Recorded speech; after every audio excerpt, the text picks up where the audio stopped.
Thank you for joining Behind Enemy Lines. I'm Michael Lauber, and today I'm joined by Noah Harrod. Terry is up in D.C. doing the Lord's work. He was at the SPLC hearing. We're going to play a video from that here in just a minute. But man, there's a lot to talk about. We had a verdict come in the Carmelo Anthony case, Austin Metcalf case in Texas, and we're going to discuss riot season and a lot of other things that are going on around the country and the globe right now. Noah, how are you doing this evening? I'm doing good, Mike. Thank you to you and Terry again for having me on. It's always a treat to be on Behind Enemy Lines. And like you said, lots of breaking news. It looks like we're in for another summer of love. Hopefully not, but that's the way it's looking. So excited to be covering that and the corrupt SPLC, which they should just rename Antifa at this point. Pretty much. I mean, they've been caught with their pants down, funding the Ku Klux Klan, paying for literal cross burnings, as we saw just a couple of days ago. It's important to have those kind of expenses offset if you're an actual white supremacist. But man, there was a lot of fire, a lot of verbal beatdowns at this hearing today. And before we get into all that, I actually want to play a video Terry sent over. And I'm warning you, I've not actually seen this yet. Terry sent it to me just before the show, but I think you'd already seen it, Noah. But let's run this real quick and then jump into the conversation with the SPLC. I just got back from the congressional judiciary hearings with Jim Jordan and the CEO of the SPLC, Brian Fair. He lied his ass off. He misled him. This is going to be real funny. So I confronted him in the hallway about Antifa and that piece of shit, Jeff Tischhauser, that wrote those stories about me. Antifa associate. I'm associate to everything, right? Per Jeff Tischhauser. We know he's an Antifa associate. And so I confronted the CEO in the hall. I was the only one to confront him. I was kind of surprised. I thought there'd be more media outlets there. But he was asked a number of times by Congress about Antifa, and then he's using Christopher Wray's bullshit excuse. It's not a real organization. It's decentralized. There's no organizational chart. That defines an organized crime organization. They do decentralize to make it harder to work their way up to the top. They don't create an org chart. I mean, why would you create an org chart if you're a criminal enterprise, right? The mob doesn't create an org chart, so it's a joke. So this guy didn't come across very smart. So here's me confronting him in the hallway of right just after the congressional hearing. Hey, Mr. Fair, what about having Antifa associates working for you? You have Jeff Tischhauser. He's an Antifa associate. If you're against hate, Jeff Tischhauser. Why is he allowed to work for you? He's an Antifa member. Are you going to denounce Antifa?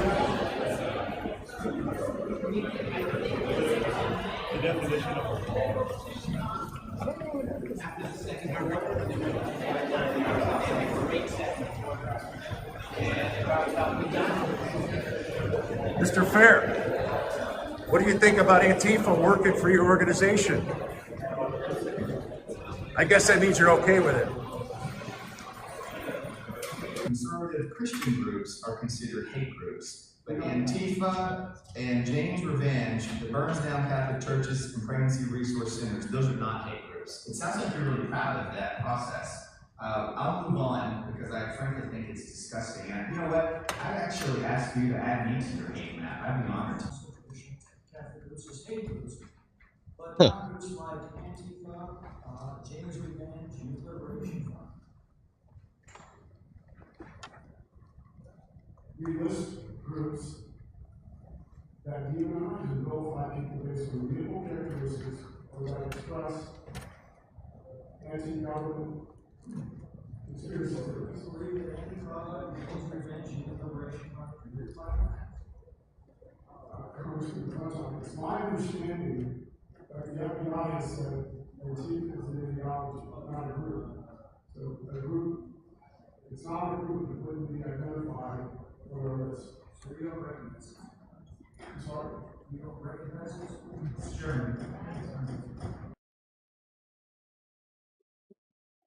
All right. Well, again, I mean, there's a brief view into what we saw in this hearing today and just how backwards and upside down the SPLC is. They're not really concerned about hate. What they're concerned about is labeling anybody that's on the right an enemy of the people, an enemy of their agenda, these globalist leftists in D.C. that hate America. I mean, they put Charlie Kirk and TPUSA on this hate group. They've gone after, not just Terry. Obviously, we've covered that with Jeff Tischhauser, everything that's gone on there. But, Annie Cyrus, they've listed her as Islamophobic. My friend Will Johnson, who happens to be black, was listed by their organization as a white supremacist. I guess they didn't quite connect the dots before they made the post. And numerous others. I mean, we've talked to other people. We've had guests on the show. Same thing. They're targeted, and it isn't because any of these people are actually hateful or doing anything else, or they don't like the blacks or the Jews or whoever. It's because they know that labeling them wrecks their lives, can destroy them, that it's detrimental to their career, and they attack their employers. They go after their job. It's the silent dissent. Anybody that's pointing out something that they don't like or oppose them in any way, that's who gets a bullseye on their back. And that's the real purpose of the SPLC. That and brainwashing and indoctrination, since, for some reason we're allowing this literal hate group to supply, up until recently, training materials to the FBI and other federal agencies, not to mention schools and everything else. But, let's not forget what started all this. The SPLC, the whole reason they're getting drug in there right now is because they spent over $3 million funding literal white supremacists. Sorry guys, wrong slide. And as we discovered here recently, they were paying the KKK for literal cross burnings, robes and hoods, recruitment, living expenses, racist merchandise. And this is the superseding indictment that was added to the original one. So, I mean, these people were literally financing hate and white supremacy, while at the same time using that to capitalize and raise money for themselves. Over $80 million was raised on the $3 million that they spent, that we've uncovered so far. And again, let's not forget, these are major financial crimes. They were trying to conceal where the money was. That's how it was discovered. They're using shell corporations, create various types of bank fraud in order to conceal that they were paying for the hate that they pretend to be against. But you can't really be against it when you're the one financing it. Yeah, I completely agree. And you got to understand too, and I want listeners to understand this. These people aren't just people that are yelling, Terry Newsom, Mike Lauber is a Nazi from the rooftop. No, these are calculated, crazy people, and a calculated, crazy person's a dangerous person. They weren't just calling Terry a Nazi. They went after his livelihood. They went after his marriage. They went after everything that makes his life good. And, the scary thing is they were able to get him put on a terrorist watch list and not even be able to fly to events. And these people, this is serious what they're doing. They are manufacturing hate crimes. They're manufacturing evidence. They are manufacturing stuff that could lead to a race war. They have put our country in a very dangerous place. And, they recruit all these people from Arkham Asylum, all the people in high school who are shoved in lockers or made everybody feel uncomfortable, and they give them a sense of a place to belong. And that's why I said earlier, the SPLC's name might as well be Antifa. They're not going to stop anytime soon. They've been caught red-handed paying people to burn crosses. Yeah. Now we should circle back to January 6th. How many people did the SPLC pay to dress up in Trump gear and rally the crowd and actually go commit crimes? It just stinks. It's terrible. I think the Department of Justice needs a even bigger investigation into these people, because they can cause a lot of damage, and they're not a government agency either. So they shouldn't have the amount of reach and the amount of money and financing they do for all these color groups and these think tanks. It's terrible, and it's already done a number on our country. Yeah, and to piggyback on something you said, they are actually looking into that right now on whether or not the SPLC did fund people directly or indirectly that were there on January 6th. It appears they may have been paying some of the same people that were on the federal payroll that were there. Not to mention, again, somebody finances this stuff. I mean, we're going to get more into this story later and kind of connect the dots more. But, we just had this, it confirmed, we'd already suspected this, that a lot of these Antifa terrorists that are traveling around the country right now to ICE centers in Chicago, in LA, and I think it was Portland, and then Minneapolis, that they're now through what do you call it? Facial recognition have now confirmed that's a lot of the same people. We talked about this on, I think we talked about this on Behind Enemy Lines before, but if not, I've definitely discussed it on the insurrection. That when you look at the arrest records of what's going on in New Jersey right now, of who's showing up at this ICE protest, it's not locals being arrested, depending on what night you're talking about. Somewhere between 70 and I think as high as almost 90% of the people being arrested don't live in New Jersey. They're bussed in from around the country. Like this is organized, Sure. orchestrated, and it's entities like the SPLC that are funding this, that are funding literal terrorism around the country while trying to paint people who are speaking out against terrorism, whether that's Islamic terrorism, Antifa, BLM, and others, paint them as if they're the problem. Again, it's this inversion of reality that the left has embraced. And I don't know what we do to bring these people back to like common sense. And I don't know. Well, Sorry, go ahead. I even see like even minorities, black people, Hispanic people, they're seeing past all of this. If you look at a lot of these protests and a lot of these riots and a lot of people that are beating the drum to quote unquote racial injustice, it's all white liberals. It is all white kids that grew up in a nice community who want something to be mad about, or they don't know what they're mad about, and they're just screaming racism, Nazi, blah blah blah. But the good thing is, it's not working anymore. They're more mad about what happened or what's happening with minorities than the actual minorities are, and it's really nothing. We've had a black president, we've had black congressmen, we've had a black police chief all over the country, black mayors. They really revamped racism, and how did they revamp it, Mike? They financed it and paid for it. Racism was, of course, you're always going to have bad apples and the dude sitting in a trailer on a Facebook bot account, sure. But over the whole country, racism was pretty much dead. And they just lit that son of a gun on fire again. And, I really hope there are consequences for these people because they are nuts. Yeah, I mean, nobody in reality cares about the 12 toothless hillbillies in a trailer park in Alabama that still think they're represent the South and are part of the Klan. It's less than, even by the SPLC's own numbers, it's under 10,000 people that are actually involved with, I shouldn't say by the SPLC's numbers, by, and sorry, I don't remember this. I think this was the DOJ, and sorry, guys, I'll have to look this up, make sure I can give you more accurate information. But even there, they say nationwide there are less than 10,000 members currently in the Aryan Nation, the Nazi Party, and other like literal, actual legitimate hate groups. It's not growing membership. This isn't a movement on the rise. It only is when you prop it up and pay for it and pretend, it is something it isn't. When you bus in a bunch of people to Charlottesville to create a narrative, that's when all of a sudden it appears to be a problem, but it's all smoke and mirrors. It's groups like this that are creating the problem, furthering the divide, and reigniting things that we were largely past before. But SPLC president humiliated as room erupts in laughter after Chip Roy exposes far left groups' blatant bias and massive blind spot on Islamic extremism. And again, kind of like the opening clip from Terry, that. What they believe is upside down and backwards. They won't call out Islamists, whether it's for, legitimate, actual anti-Semitic views, or for their other hatred or or desire to dominate and oppress American culture, as we're seeing, in New York and with Epic City and other places. Instead, you call that out. You're the hater. You're the one that needs to go, not the people that are actually espousing those type of views of hatred and domination. It's obvious. And this is shining a light on it, which is desperately needed. Yeah, and it just goes back to these people are crazed and nuts. I mean, look at it this way: all the Free Palestine people, that are also Antifa, part of the LGBTQ.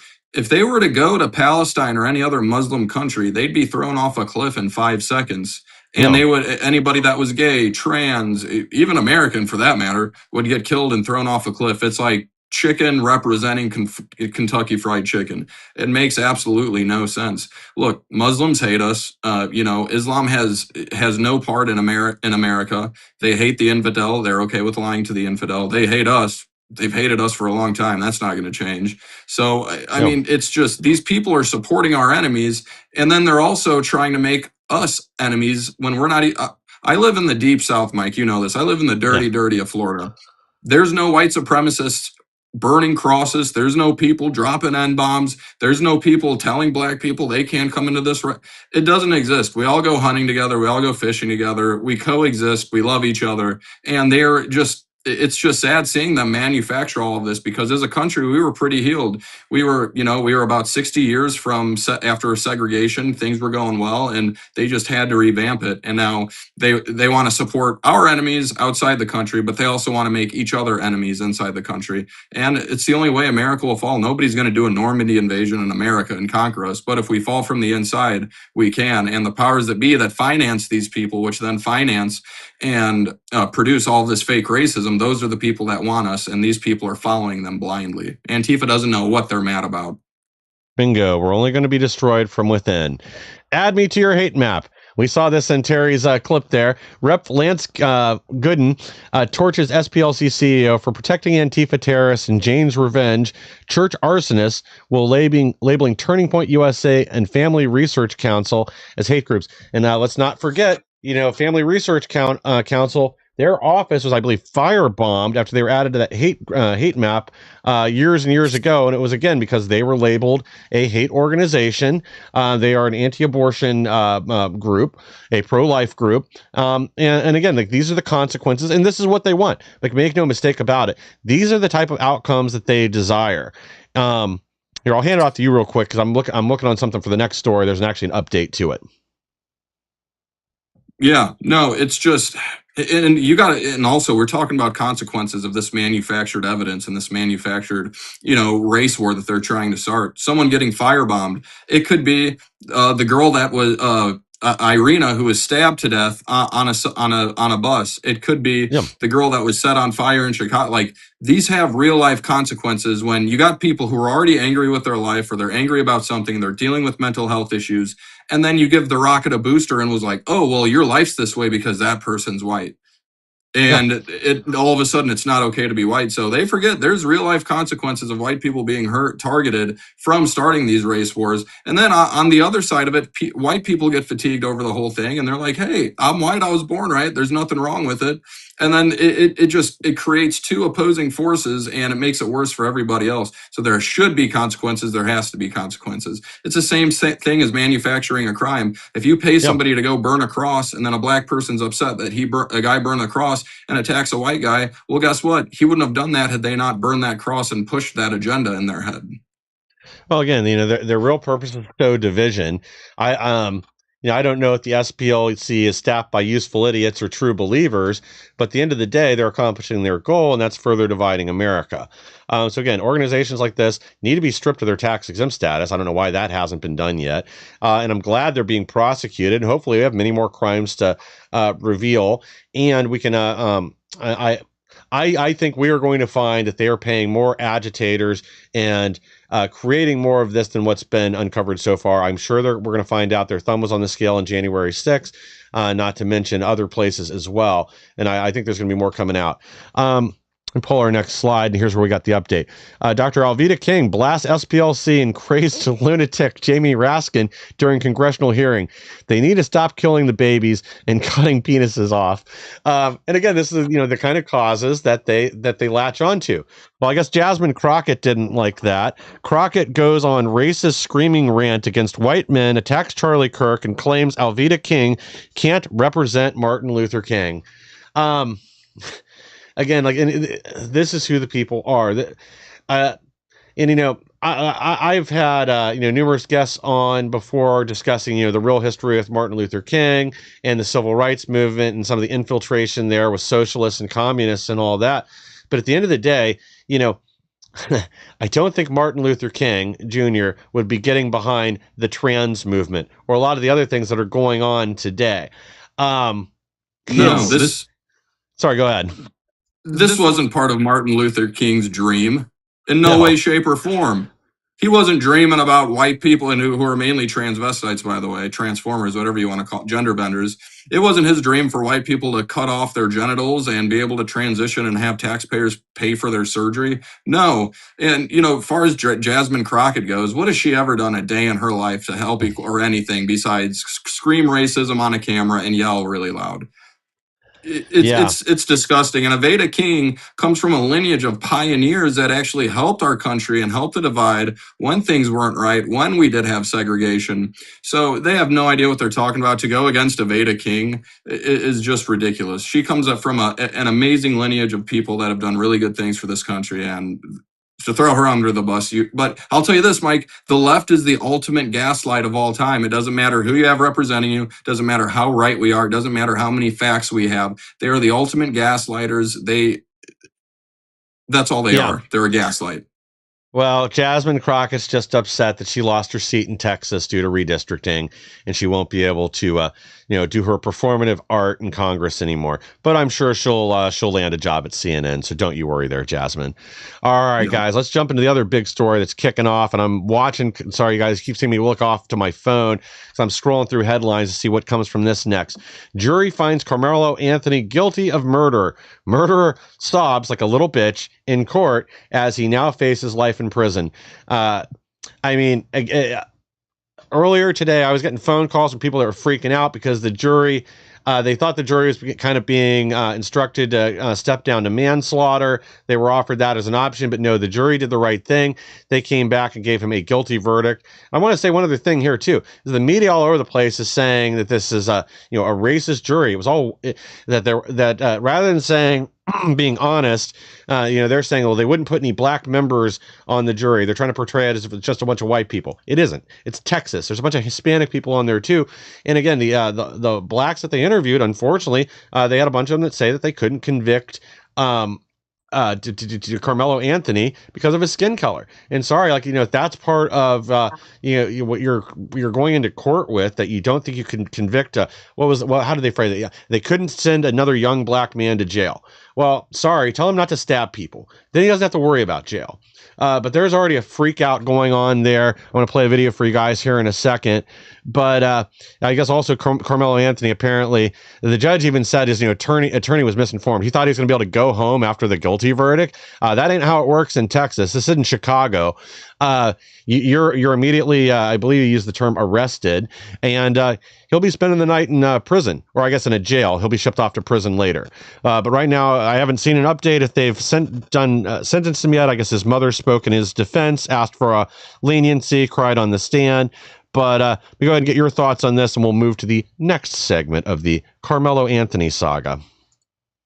One, I want to say, my heart and prayers go out to Austin Metcalf's family. It was a senseless murder. The second part I go to in it is, if Carmelo had 1 ounce of heart, he would have, worst case scenario, fought the kid. But no, he had to be a coward and use a coward's weapon and stab a kid in the heart while his back was turned to him. I think this is good, though, because the jurors weren't intimidated. I thought for a second the jurors might be intimidated to give a lesser of a charge, or even a not guilty verdict. And with those 12 people, if one person says he's not guilty, then it's a hung jury, and we've seen that a lot in the John Gotti trials. But I'm glad that they found him guilty. He deserves it. If this would have been 2 white guys and Carmelo was white, I would have said he deserves it. You can't stab people. It's not a race, and you can't turn this into a race war and riot over it. He stabbed somebody in the heart who posed no imminent threat or danger to him. His back was turned. Everyone was asking him to leave. It doesn't matter if it was a coach. If I'm surrounded by 10 people and they're all asking me to leave, I'm probably the problem. So I'm going to leave. And all he had to do was 1, leave, 2, have a fist fight like a real man, but he's not. And his culture, they just don't do fair fights. So it is what it is. Yeah. Well, here's the other thing that's, in the trial that kind of came out is even the defense's witness, even his defense witnesses admitted he was at fault, that he instigated things, that he escalated things unnecessarily. He was given plenty of options to step down and leave. He, again, shouldn't have been in their tent. He was from another school. It was at a track meet. Blah, blah, blah. You guys already know all the details there. It's something that never should have happened. And why are we bringing knives to a high school track meet anyways? And his defense said it was a cleat sharpener. I ran track in middle school. It wasn't a cleat sharpener, but you see, that's a gaslight of the left. He was using it to sharpen his cleat. No, he brought a weapon to a school that it wasn't allowed to have weapons at it. Let me see if I've got this next up in my lineup or not. Because if I don't, I need to move some stuff around here real quick. But okay, good. Yeah. Yeah, I mean, this is how ridiculous it was here. Defense lawyers suggest Austin Metcalf may have impaled himself on Camaro Anthony's knife, which, by the way, apparently was a folding knife with a 6-inch blade, which is a pretty big pocket knife. I mean, I don't think I own any that have any pocket knives with a 6-inch blade. And he pulled it out and already had it in his hand, was ready to stab and fight him. He was daring him to touch him. But yeah, I don't know where they found this borderline retarded defense attorney. This guy's obviously, if he didn't know that he was going to be remanded to custody immediately following the guilty verdict, then I don't know what to think. But yeah, he tried to insinuate that that this was just that they wouldn't. So it didn't meet the criteria in Texas for self-defense. So they wouldn't let them argue in court that it was self-defense because it clearly wasn't.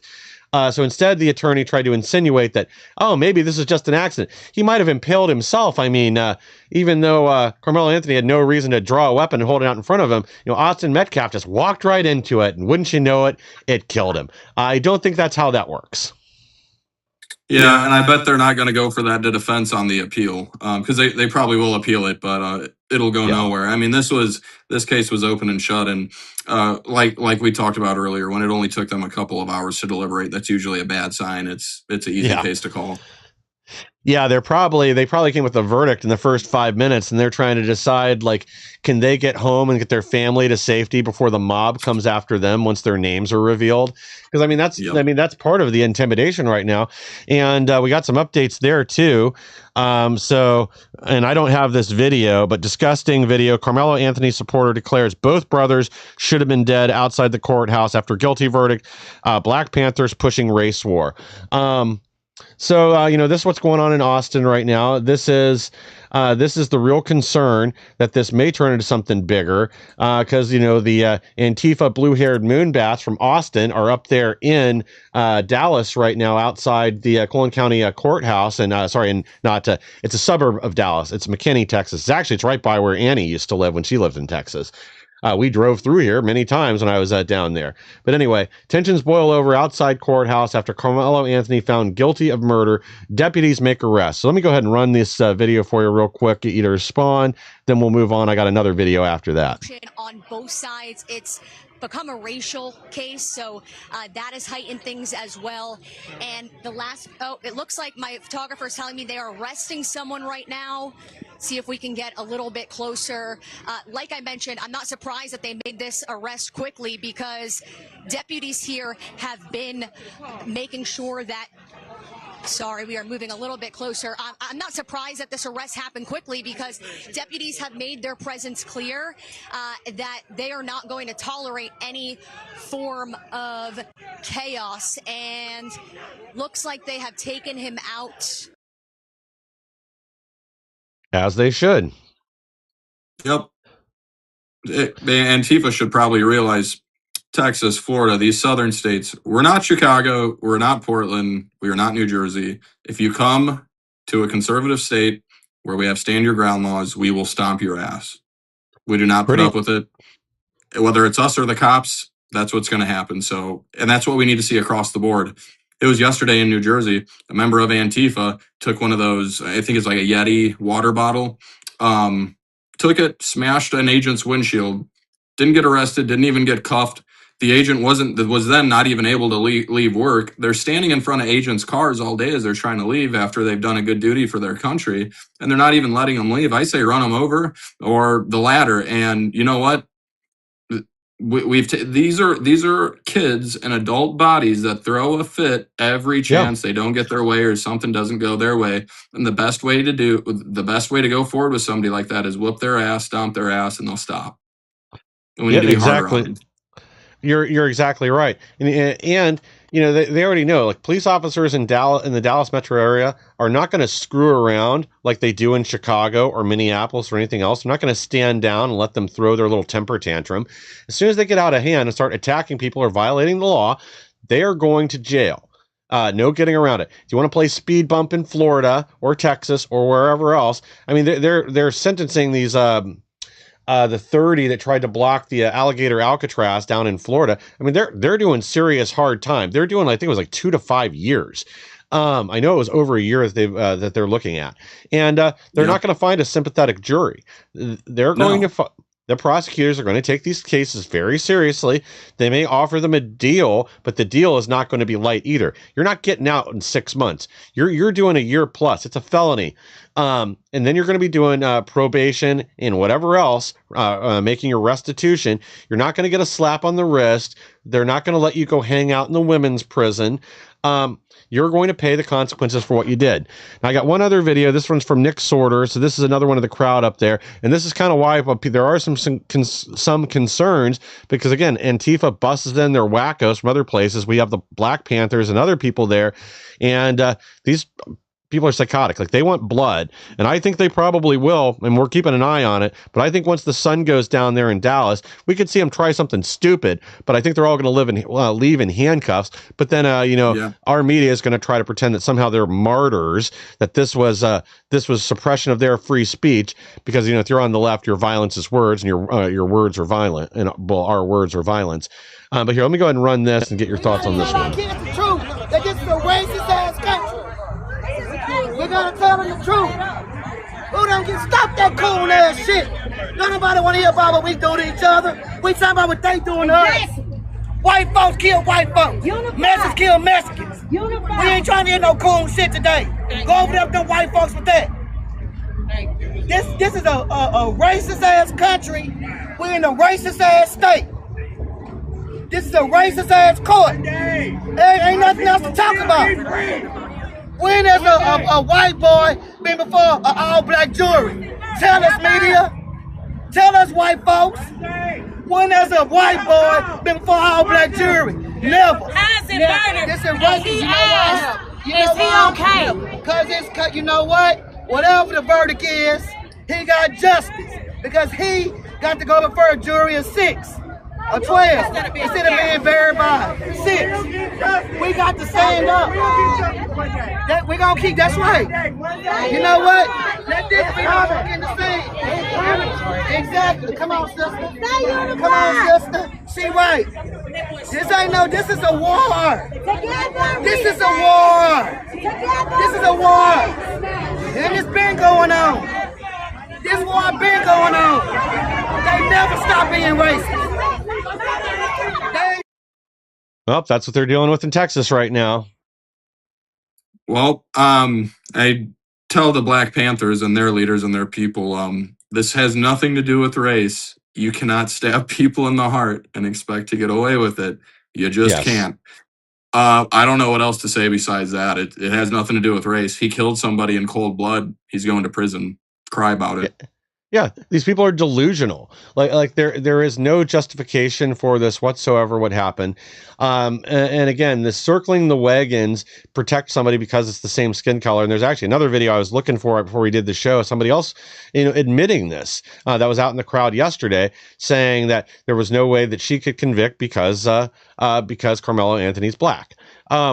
But this is the racist thinking. This is the racist mentality. This is what the SPLC is pushing.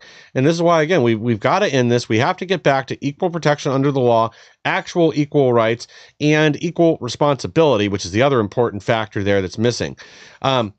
We can't have these kind of incidents. And I think largely until things got hyped back up under Obama, the nation was on a much better path. We didn't have all this tension, racial tension before that. And again, you're always going to have individual idiots. You cannot legislate hate out of people's hearts. You're always going to have some retard out there, again, in a trailer park in Alabama or whatever, that believes this kind of nonsense. But on a whole, institutional racism, real problems, and by and large, I think the way most people's interactions are, things were better. We were healing, but now we seem to be exploiting feelings again, and unjustifiably going back down a more dangerous path, and we've got to stop this before it spreads. Yeah, no, absolutely, Mike. And, if we don't stop it, now look at what's happening. Just because our federal agents like ICE are doing their jobs, we're seeing people in middle school and high school walking out. The buck used to stop at just college. That's when they tried to, start brainwashing our young people. And, the colleges, 3 out of every 5 professors are liberals. And now we're seeing it in our high school, and we have to stop it. This is all manufactured. It's all BS. And our kids are impressionable in middle school and in high school. Yep. I was impressionable till I was 22 years old, but at the end of the day, this is only going to create a further divide in our country. And these things have repercussions, and a big repercussion is our country falling from within. Or if we're too busy fighting each other and not coming together as a nation, somebody from the outside will come after us. That could be Russia, that could be China, that could be North Korea. The sharks are circling right now, and they're leaving a pretty big wake. And if we don't get off our ass, stop this, say, I'm a human, you're a human, whatever, you're a Democrat, whatever, I'm a Republican. We're both Americans at the end of the day. And if we don't come to that mentality, we're going to be conquered and we're going to be crushed like an ant. Pretty much. Yeah, it's why this defective ideology from the left has to end. We've got to get back on a much better path. All right, let's jump up. We got a few other stories here, so I'm going to try to get through some of these rapid fire.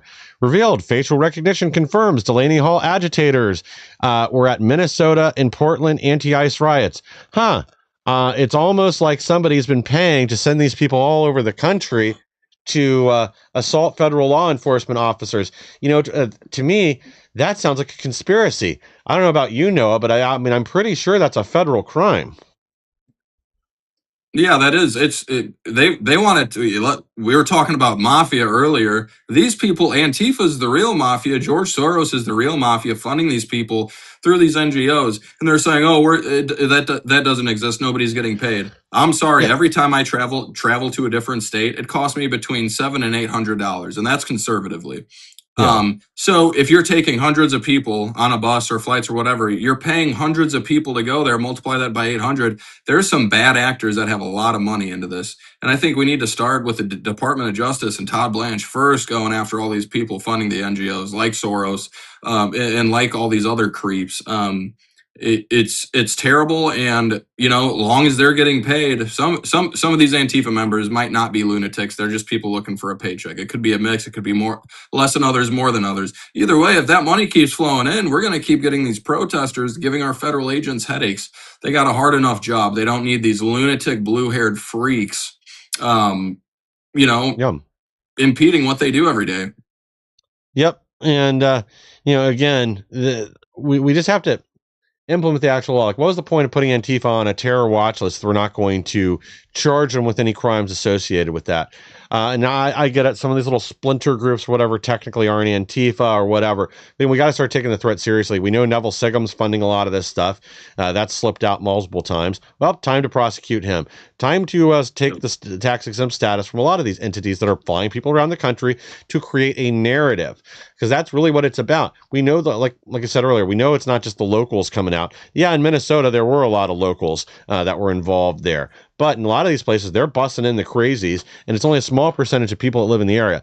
They're trying to inflate the numbers, make people believe that that there's more people against deportations than there actually are, because they want to shift the narrative, keep their illegals here, their voters, their slaves. But I just want to get into some other Antifa stories. J6er doused with gasoline, violently assaulted by masked Antifa mob at Los Angeles anti-ICE protest. This happened day before yesterday, and it's getting almost no attention. Well, this is what I've been saying for a long time. The best defense is more offense. We have to start stomping their ass. I'll tell you a funny story. This would have been last summer, towards the end of last summer. We did have a few people get busted into Ocala, Florida. One of the guys got in one of our older ladies' face, who's a Trump supporter, and he got his ass stomped out by a couple of good country boys. Then his ass got taken to jail for assaulting the older lady. And that's the mentality we need to have, because turning the other cheek ain't working. These people aren't going to stop. Just like a bully's not going to stop bullying somebody until he gets his ass kicked. And we need to start kicking Antifa's ass. We got the green light in Florida. Antifa knows not to come mess around over here, but I think other states need to adopt that mentality. If the law enforcement doesn't even need numbers of people, all law enforcement has to say is, you can protect your community, you can defend your community. If they assault you, you are well within your rights to do what must be done. That's all it would take. It won't. There's a very easy answer to this, because there's a lot of guys like me, there's a lot of guys like you, Mike, that are willing to stand up for their community and kick their ass. They're just afraid of the legal repercussions. But if these people are trying to hurt your community or hurt you or your family, Go stomp them out. Sorry. Yeah. Well, I mean, that's the issue with the weaponized law enforcement in places like Chicago. They're going to stand down and protect Antifa and then arrest anybody on the right, even for just showing up as media. Sick, godless leftists clash with police, reenact Charlie Kirk's murder, chant Charlie Kirk deserved to die, and F. Erica Kirk outside Turning Point USA women's event. So this was also down in Texas just a couple days ago. One of our show hosts here on this network, shout out to Aisha Schreiner. She was there at this event. Well, this happened. But again, this just shows you who these people are. These are soulless demons, and we've got to start treating them accordingly. I don't think there is any path to redemption for most of them. Maybe God can find a way to forgive them and bring them back, but most of these heathens have already chosen their path in life.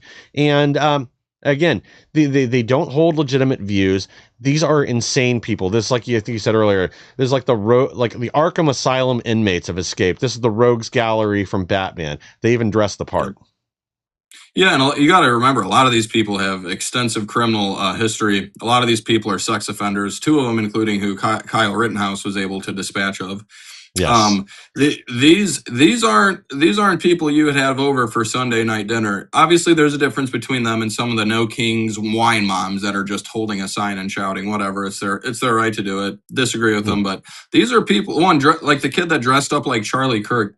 I wish he would have done that in front of me. And I don't perpetuate violence. That's not okay. You got to be a soulless POS to make fun of somebody who died, not somebody who ever had any scandals, not somebody that put people down, somebody that created conversation and just wanted to talk to you. And that's the kind of people. If we see Antifa outside these Turning Point events, let's start throwing ice water on them. Let's start hitting them with super, like something like, they want to play dirty. Let's play dirtier. Tired of these people. Pretty much. Yeah, we got to find our testicles and start fighting back. Let me see. We got a couple minutes, so I'm going to pull a few other stories. We're just going to go through these as quick as possible. Diversity is our strength. Northern Ireland is primed to blow after this Somali migrant tried to decapitate a man in the street. By the way, they have now since said, well, he's not Somali, he's Senegalese, potato. I don't care. He's another Islamic terrorist imported into Europe. This is on the heels of what just happened there. The trial for I'm having issues here for Henry Nowak. This is even more disgusting and diabolical, and why you're now seeing protests in the streets in both countries.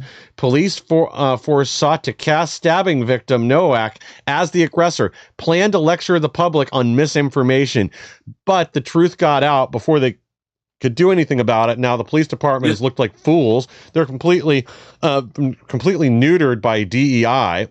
That's why they immediately assumed Nowak was the aggressor. They let him bleed out. They talked to the poor Sikh murderer and his family because they might have been the victims of racism. Somebody did a racism, so I stabbed him to death. That's not how the real world works. You don't get to kill people because they said things you don't like, and there's no evidence whatsoever that Nowak said any of this stuff. I think it was just to cover it up after they stabbed him to death. Yep, and this is scary, Mike. This is something you see in sci-fi movies. By the way, those cops that responded should be charged with accessory to murder because they handcuffed this guy as they knew he was bleeding out. They even said it. You've been stabbed. Well, what do we do? He's been stabbed, but he said something racist. Come on, what's wrong with you guys? He's dying, whether he's a criminal or not, whether he actually said something racist, which I doubt he did. That was just probably their get out of jail free card. And that's what they thought. They didn't get him a medical attention right away. They handcuffed a man that was bleeding out and couldn't breathe. They let him sit there unconscious. Disgusting.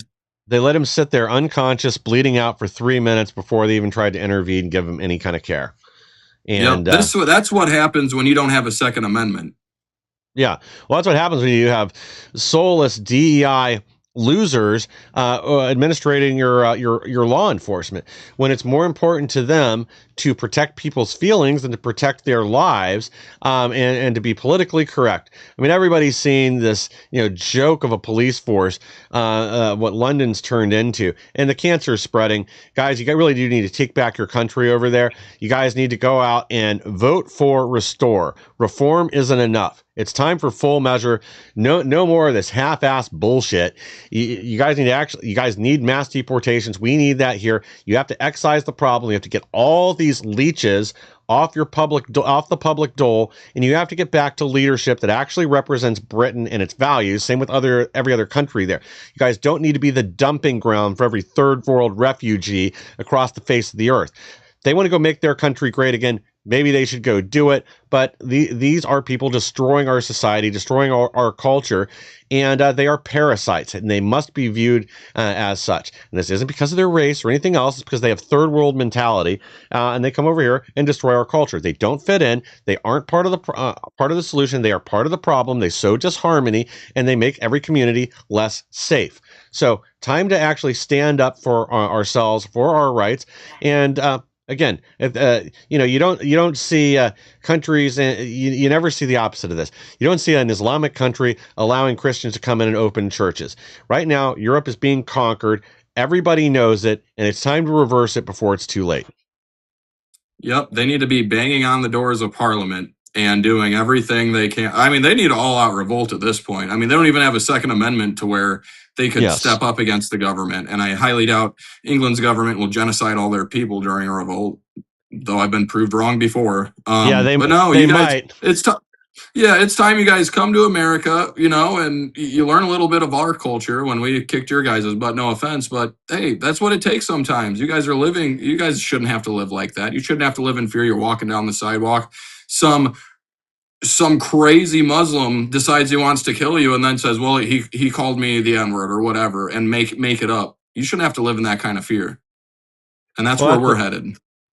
Well, that's the problem, is whether they are white British or other British nationals who have roots there, they are all targets on their back. I mean, it isn't just about skin color. It's about domination. It's about culture. And that's kind of there's a few people that have really articulated that point well in the UK. And it's time to end this. They don't have anything to feel guilty about.